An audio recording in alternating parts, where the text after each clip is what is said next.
Hi everyone, I'll try to keep this simple. I just wanted to go over the reason behind the lyrics for Made Up since my band just released this song. So I wanted to have a little one-on-one and just chat about it. I'm going to put the lyrics down below too so you can follow along if you want to, or if you're not sure what the lyrics are already.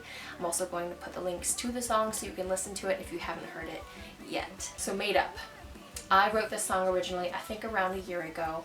It was summertime, I was sitting on the trampoline, I was just kind of writing what was coming to mind because something was really irritating me and just eating at me.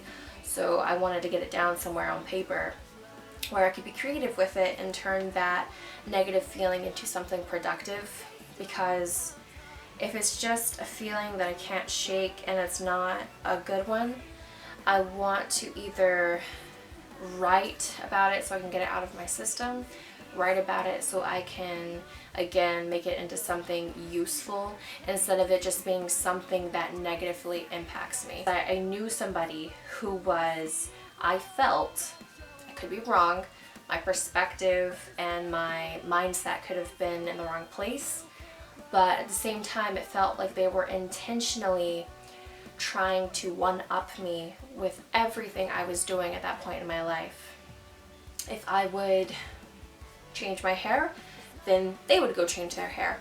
Or if I would get glasses, for instance, I'm just using this example because it was in our music video, where at the very opening scene I'm wearing glasses and then my sister, who's playing the alter ego, takes the glasses from me.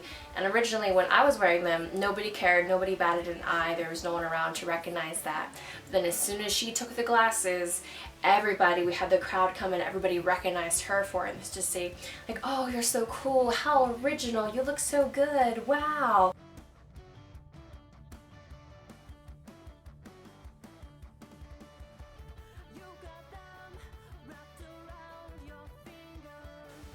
Even if that person wasn't originally ever going to get glasses, for example. That's where this first verse comes into play, because it says, why do you have to copy me? Why do you have to be the same? Are you really that insecure that you have to play this game? So it felt like a game to me. I felt like they weren't really doing it because they needed to or because it was actually them. I feel like they were doing it just to piss me off.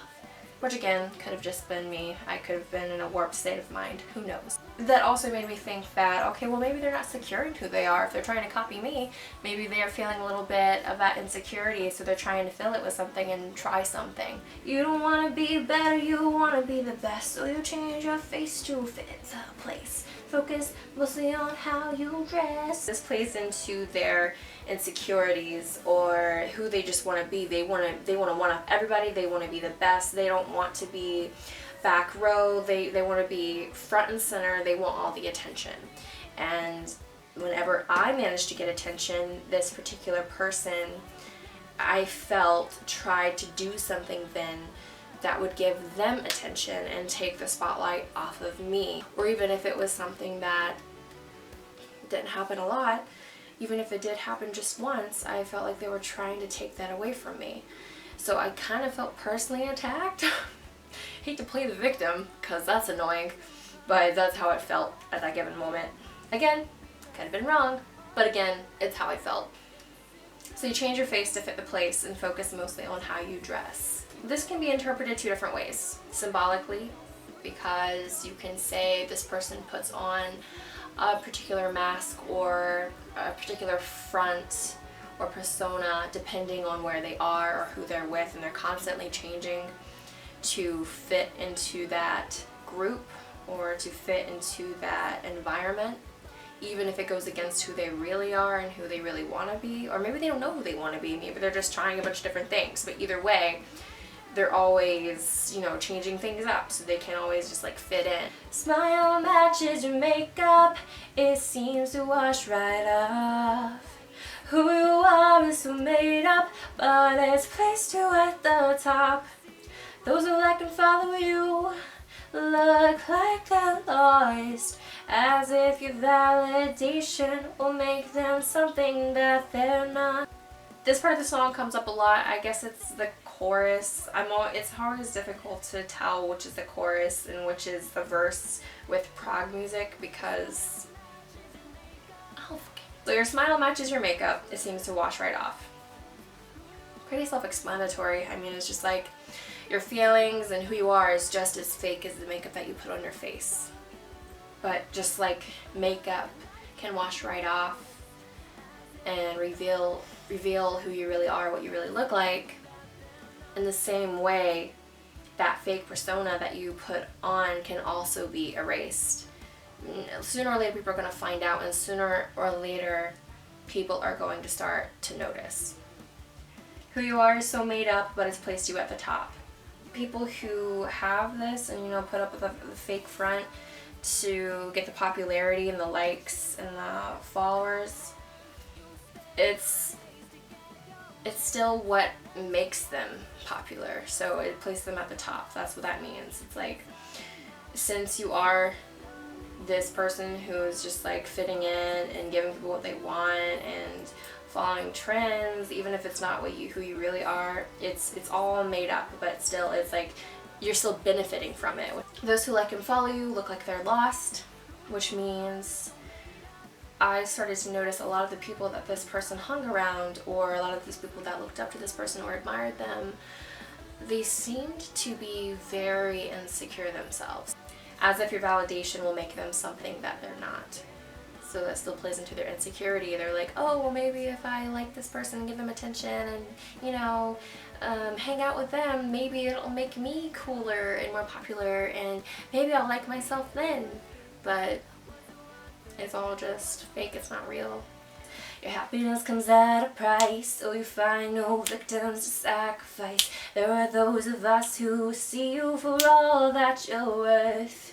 But you're scared that we'll expose you, so kick us off your turf. Was it worth it? Was it worth it? I noticed this person was using people for their own benefit, using them for attention, using them for sex, using them for free stuff. I was just noticing a lot of this, and I was like, okay, so you're just going to use these poor people and take advantage of them just to get what you want? There are those of us who see you for all that you're worth. Me. I'm one of those people. There's always going to be people who notice and realize who you really are underneath everything else, even though other people might not realize. I was also noticing during this time that this particular person would unfriend certain people who called them out for the bullshit they were doing, or would block them or totally unassociate themselves from them. Anybody who either got in their way or called them out or made them acknowledge how insane they were being, how unhealthy their behavior was. They didn't want anybody like that around them. They just wanted people who validated them. And then I just, you know, that rhetorical question, was it worth it? Was all of this, all of that, you taking advantage of people, was all of that worth it? You got them wrapped around your finger. Your wish is their command. You'll spend your days to get your way and empty others to fill yourself. It's not enough. You'll never stop. It's not enough. This isn't love. It's something else. It's hard to say what you deserve. So I can only hope karma hits you first. So you got them wrapped around your finger, which means you have all these people at your fingertips ready for you to manipulate and have them do what you want them to do to get your way, and empty others to fill yourself. That goes back to taking advantage of people and just taking and taking and taking from them and not giving anything back. And so I say it's hard to say what you deserve, because who am I to say? You know, I can't just like wish harm upon this person or unfortunate events. So you know what, I'm like, you know what, I'll let karma take care of it. And then this last little line that repeats a couple times near the end of the song: if you paint your life, it can be erased. So this comes down to makeup. If you paint your face, it's something that's going to be washed off. you're still gonna look the way you look underneath no matter what. Even if, you know what, I don't have anything against makeup. I'm wearing makeup right now, just like I said in my behind the music video making. We made a video for that too, and I said the same thing. I was like, look, I have nothing against making yourself look great. That's not a bad thing. Making yourself popular and becoming famous, that's not a bad thing either. It's only bad and harmful when you're taking advantage of people and you're doing it for your own benefit and disregarding others. That's the only reason why I have a problem with people who just live for themselves, and you know that they're not good people, but nobody else seems to notice, and everybody else adores them for it. So that's where the issue comes in, I think. Yeah, if you paint your life, it can be erased. All these temporary things that you're obtaining, all of these temporary friendships, and that's really what it comes down to. It's pretty self-explanatory, I think, and I think a lot of people can interpret this song a lot of different ways depending on who in their life matches this behavior that's described in the song. So yeah, that's basically where I'm going to leave this, and thanks for listening, and stay tuned for more because my band and I have a lot of new things and a lot of new music, videos, all sorts of stuff coming up, so stay tuned. Thank you.